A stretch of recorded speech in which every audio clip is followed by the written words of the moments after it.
PM Kisan Samman ಯೋಜನೆ ರೈತರಿಗೆ ಹೊಸ ಅಪ್ಡೇಟ್. ಹೌದು, ಕೇಂದ್ರ ಸರ್ಕಾರ ರೈತರಿಗೆ ಆರ್ಥಿಕ ನೆರವು ನೀಡಲು ಪ್ರಧಾನಮಂತ್ರಿ ಕಿಸಾನ್ ಸಮ್ಮಾನ್ ನಿಧಿ ಯೋಜನೆಯನ್ನ ಜಾರಿಗೆ ತಂದಿದೆ. ಆದರೆ ಈಗ ಪಿಎಂ ಕಿಸಾನ್ ಯೋಜನೆಯಲ್ಲಿ ಕೆಲವು ಬದಲಾವಣೆಗಳನ್ನು ಮಾಡಿ ಆದೇಶವನ್ನು ಹೊರಡಿಸಲಾಗಿದೆ.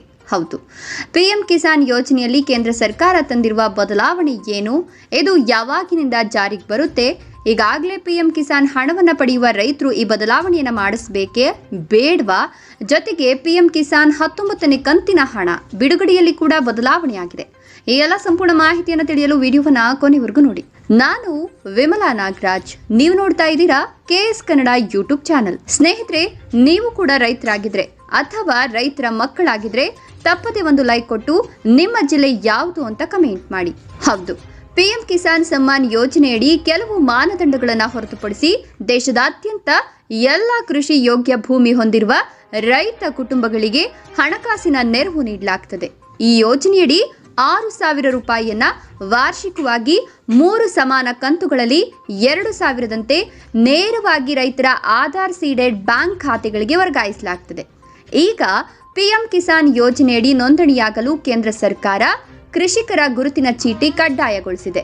ಈ ಕುರಿತು ಕೇಂದ್ರ ಕೃಷಿ ಮತ್ತು ರೈತರ ಕ್ಷೇಮಾಭಿವೃದ್ಧಿ ಇಲಾಖೆ ಆದೇಶವನ್ನು ಹೊರಡಿಸಿದೆ. ಈ ಗುರುತಿನ ಚೀಟಿ ಅರ್ಜಿ ಸಲ್ಲಿಕೆ ಮಾಡುವವರು ಕೃಷಿ ಭೂಮಿಯನ್ನ ಹೊಂದಿದ್ದಾರೆಯೇ ಎಂಬುದನ್ನು ಖಚಿತಪಡಿಸುತ್ತದೆ. ಕೃಷಿಕರ ಗುರುತಿನ ಚೀಟಿಯನ್ನ ಪಿಎಂ ಕಿಸಾನ್ ಸಮ್ಮಾನ್ ಯೋಜನೆಯ ನೋಂದಣಿಗೆ ಕಡ್ಡಾಯಗೊಳಿಸಿ ಆದೇಶಿಸಲಾಗಿದೆ. ಜನವರಿ 1ರಿಂದಲೇ ಇದನ್ನ ಕೆಲವು ರಾಜ್ಯಗಳಲ್ಲಿ ಪ್ರಾಯೋಗಿಕವಾಗಿ ಜಾರಿಗೊಳಿಸಲಾಗಿದೆ. ಅಲ್ಲದೆ ಮುಂಬರುವ ದಿನಗಳಲ್ಲಿ ಎಲ್ಲ ರಾಜ್ಯಗಳಿಗೂ ಸಹ ಇದನ್ನ ವಿಸ್ತರಣೆ ಮಾಡಲಾಗುತ್ತದೆ ಅಂತ ಸರ್ಕಾರ ಹೇಳಿದೆ. ರೈತರಿಗೆ ಆಧಾರ್ ಕಾರ್ಡ್ನಂತೆಯೇ ಡಿಜಿಟಲ್ ಗುರುತನ್ನ ಅಂದ್ರೆ ರೈತ ಐಡಿ ನೀಡಲಾಗುತ್ತದೆ. ಇದು ವಿಶ್ವಾಸಾರ್ಹ ಕಿಸಾನ್ ಕಿ ಪೆಹಚಾನ್ ಆಗಿರುತ್ತದೆ.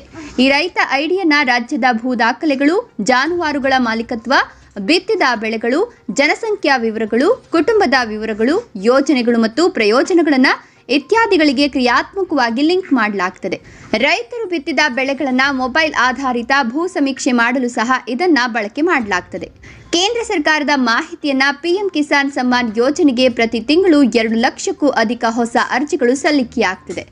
ಇದರಲ್ಲಿ ಅರ್ಹ, ಅನರ್ಹ ಅರ್ಜಿಗಳು ಸೇರಿವೆ. ಆದ್ದರಿಂದ ಯೋಜನೆಯ ನೋಂದಣಿಗೆ ಕೃಷಿಕರ ಐಡಿಯನ್ನ ಕಡ್ಡಾಯಗೊಳಿಸಲಾಗಿದೆ.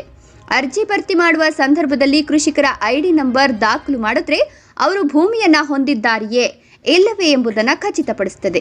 ಹೌದು, ಪಿಎಂ ಕಿಸಾನ್ ಯೋಜನೆಗೆ ಹೊಸದಾಗಿ ಅರ್ಜಿ ಸಲ್ಲಿಕೆ ಮಾಡುವ ರೈತರು ನೋಂದಣಿಯ ಸಮಯದಲ್ಲಿ ಕೃಷಿಕರ ಗುರುತಿನ ಚೀಟಿ ಸಂಖ್ಯೆಯನ್ನ ಅರ್ಜಿಯಲ್ಲಿ ಭರ್ತಿ ಮಾಡಬೇಕಿದೆ. ಸದ್ಯ 10 ರಾಜ್ಯಗಳಲ್ಲಿ ಈ ಎಲ್ಲ ಹೊಸ ಅರ್ಜಿದಾರರಿಗೆ ಇದನ್ನ ಕಡ್ಡಾಯಗೊಳಿಸಲಾಗಿದೆ. ಈಗಾಗಲೇ ನೋಂದಣಿಯಾಗಿರುವ ರೈತರಿಗೆ ಕೃಷಿಕರ ಗುರುತಿನ ಚೀಟಿ ಬಗ್ಗೆ ಯಾವುದೇ ಮಾಹಿತಿ ನೀಡಿಲ್ಲ. ಕೃಷಿಕರ ಗುರುತಿನ ಚೀಟಿ ಕಡ್ಡಾಯಗೊಳಿಸುವ ಕುರಿತು ಈಗಾಗಲೇ ಕೃಷಿ ಸಚಿವಾಲಯವು 10 ರಾಜ್ಯಗಳಿಗೆ ಈ ಕುರಿತು ಮಾಹಿತಿ ನೀಡಿದೆ. ಉಳಿದ ರಾಜ್ಯಗಳಲ್ಲಿ ಇದನ್ನ ನಂತರದ ದಿನಾಂಕದಲ್ಲಿ ಕಡ್ಡಾಯಗೊಳಿಸಲಾಗುವುದು ಅಂತ ಅಧಿಕಾರಿಗಳು ಹೇಳಿದ್ದಾರೆ. ಪಿಎಂ ಕಿಸಾನ್ ಅಡಿಯಲ್ಲಿ ಹೊಸ ಅರ್ಜಿ ಸಲ್ಲಿಸುವ ಆಂಧ್ರಪ್ರದೇಶ, ಅಸ್ಸಾಂ, ಬಿಹಾರ, ಛತ್ತೀಸ್ಗಢ, ಗುಜರಾತ್, ಮಧ್ಯಪ್ರದೇಶ, ಮಹಾರಾಷ್ಟ್ರ, ಒಡಿಶಾ, ರಾಜಸ್ಥಾನ ಮತ್ತು ಉತ್ತರ ಪ್ರದೇಶ ರಾಜ್ಯದ ರೈತರು ಸದ್ಯ ಕೃಷಿಕರ ಗುರುತಿನ ಚೀಟಿಯನ್ನು ಹೊಂದಿರುವುದು ಕಡ್ಡಾಯವಾಗಿದೆ. ಈ 10 ರಾಜ್ಯಗಳು ಸುಮಾರು 84% ಪಿಎಂ ಕಿಸಾನ್ ಸಮ್ಮಾನ್ ಫಲಾನುಭವಿಗಳನ್ನು ಹೊಂದಿದೆ. ಇನ್ನು ಪಿಎಂ ಕಿಸಾನ್ 19ನೇ ಕಂತಿನ ಹಣ ಈ ಜನವರಿ 2ನೇ ವಾರದಲ್ಲಿ ಬರಬೇಕಿತ್ತು.